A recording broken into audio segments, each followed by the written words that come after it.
ololaha nadaafadeed oo iska kaashanayaan shacabka ku nool xaafadaha magaalada iyo sidoo kale mas'uuliyiinta dawladda hoose ee degmada Gaalkacyo ayaa maanta ka bilowday qaar ka mid ah xaafadaha ugu waaweyn magaalada Gaalkacyo ee xarunta gobolka Mudug duqa cusub ee dawlad goboleedka Galmudug Siciid Salaad Cilmi ayaa waxa uu sheegay in ololahan loo go'an yahay soo celinta bilicda guud ee magaalada Gaalkacyo 12 gaari oo xaafadkiisa loo gaaro mid deynay waa awaalnay oo jeeda waa xaafadda hadda aan joognaa waxa weeye wada jir weeye horumar waa ka socotaa garsoor way ka socotaa magaalada qashin badan oo u baahan in bilow la wada yaala waa magaalo la dayacay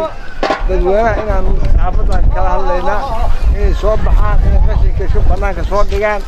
in gawaarida lagu keenay ay shaqaalaha ay noqdaan waxa weeye cudurkan kuduudiyaha iyo badada sheegay waa qashinka iyo roobka iyo dhiiqadii waxa uu anoo gacan baan seenaa dadweynaha way xoog caruurtooda say caafimaadkooda u ilaashadaan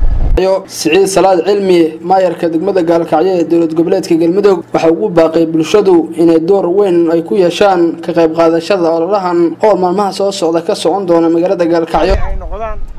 waxa weeye cudurkan kuduudiyaha iyo badada sheegay waa qashinka iyo roobka iyo dhiiqadii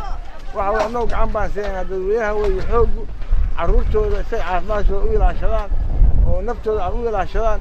qashinka intuu ku jira cudurku ku jira وين قشك لو صباحا ولا شغاله غاران حافظه ولا شيء waa maasantiin aad iyo aad baan ku mahadnaqayaa waxa badan baan muujiseen annaga dhowr casho dambe waa si way damaynta awoodii tabarta lagu sinto sidaas way dadana kala gaar ahaan magaalada Gaalkacyo waxaan u sheegahay xaafadaha afarta xaafadood qashinka waa in la ururiyaa meel la geeyaa bari cagafiya baan bilaabaynaa